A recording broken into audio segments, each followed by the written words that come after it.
There is a specific type of cartoon characters that become more relatable the older you get. Not the heroes, not the chosen one, not the energetic main characters screaming about friendship every 12 minutes. No, I'm talking about the exhausted ones. The characters barely holding themselves together while everybody around them behaves like escaped zoo animal. And eventually, they crash out. Not because they're evil, not because they're dramatic, but because the universe kept testing them like the old rent to suffering itself. And honestly, some cartoon crash outs were completely justified. Because once you revisit the show as an adult, you start realizing, wait, they're actually the sane one. Like, I'm sorry, but if I worked one shift at the Krusty Krab, I would have become a supervillain by Thursday. Today, we're talking about cartoon characters who finally reached their limits. Characters who tolerated nonsense for years before emotionally detonating. And the scary part, most of us would have snapped way earlier. First up is Squidward. Let's start with the king of justified crashing out, Squidward Tentacles. Because this man was not living in a cartoon, this man was surviving a psychological warfare. As a kid, you watch SpongeBob SquarePants and think, wow, Squidward is so mean. Then adulthood hits you like a truck, and suddenly you're looking at SpongeBob like, please stop laughing at 6 a.m. Squidward's daily routine is horrifying. This man lives between SpongeBob and Patrick, which already sounds like a government experiment. Then he works across the crab under Mr. Krabs, a man who would absolutely charge employees for breathing if labor laws existed underwater. Squidward has no privacy, no peace, no artistic success, and no escape. And the universe keeps humiliating him constantly, especially in band gigs. Now, yes, this episode ends beautifully, but people forget Squidward spent years being mocked before finally getting one moment of victory. That performance wasn't just music, that was revenge. This man assembled the worst band in human history out of pure desperation, and somehow it worked. Honestly, it was one of the greatest underdog moments in animation. And then there's Can You Spare a Dime? The episode where SpongeBob lets Squidward stay at his house. At first, it seems wholesome.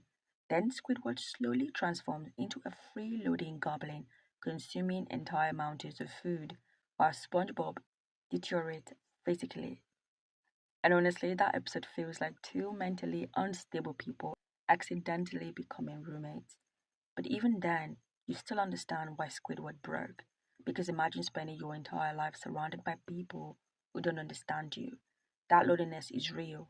Squidward isn't just annoyed, he feels trapped in a world that rewards stupidity while his own dreams fail repeatedly. That's depressing, and maybe the saddest part, Squidward actually has talent. Not world changing talent, but enough passion to care deeply, which makes his constant failure hurt worse. Meanwhile, SpongeBob succeeds accidentally by simply existing aggressively. I would crash out too. Okay. That's suspicious. Now let's discuss Candace. I need everyone to understand something. Candace Flynn was not crazy. The universe itself was sabotaging her mentally because there is no way any normal human would survive that level of frustration calmly. Imagine waking up every morning and your younger brothers are built a roller coaster, a space station, a sentient technology, portals to impossible dimension before lunchtime. And every single time you try proving it, reality deletes the evidence. Every time. That would destroy anybody psychologically, especially because Candice is usually right. That's the painful part. The show frames her as overdramatic, but objectively speaking, she's reacting normally to impossible situations. Actually, scratch that. She's reacting better than most people would. By season 2, I would have started suspecting government cover ups. The best part is how exhausted Candice becomes over time. She's not even angry half the time anymore. She's just defeated. Like the universe itself personally hates her. And honestly, maybe it does. Because the timing in that show becomes genuinely cruel.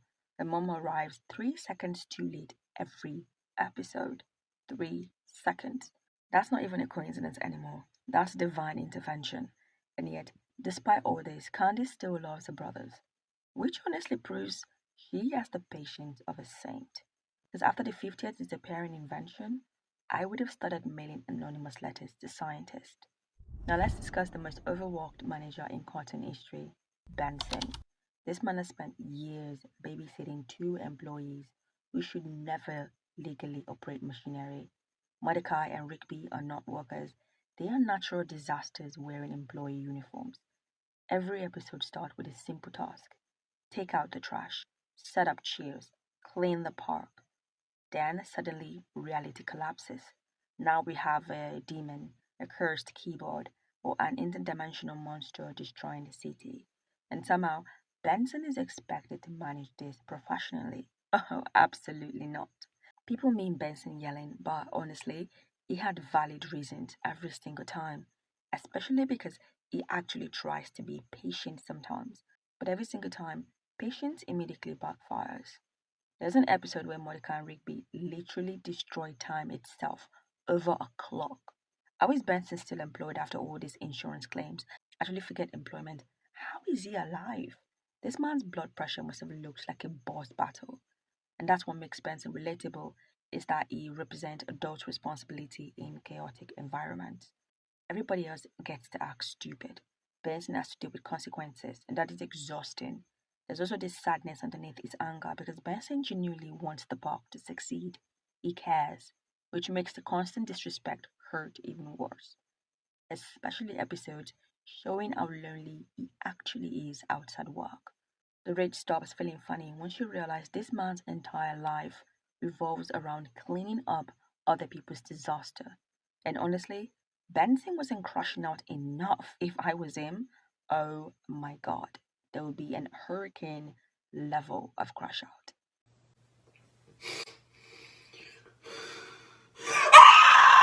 Now, here's why this crash out resonates so strongly online.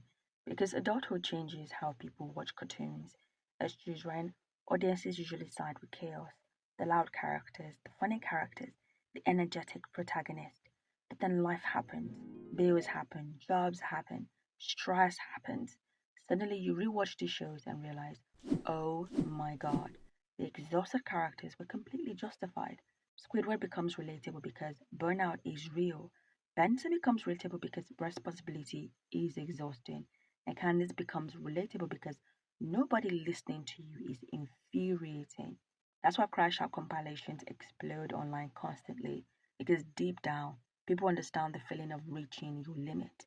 That moment where your brain just goes, actually, I cannot do this anymore. And cartoons weirdly portray emotions better than many adults' drama, because underneath the comedy, there's truth.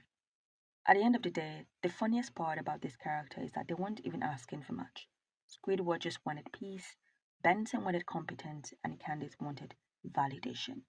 But that was it. But the universe kept responding with psychological warfare instead. Squidward, does that include... Yes, it does!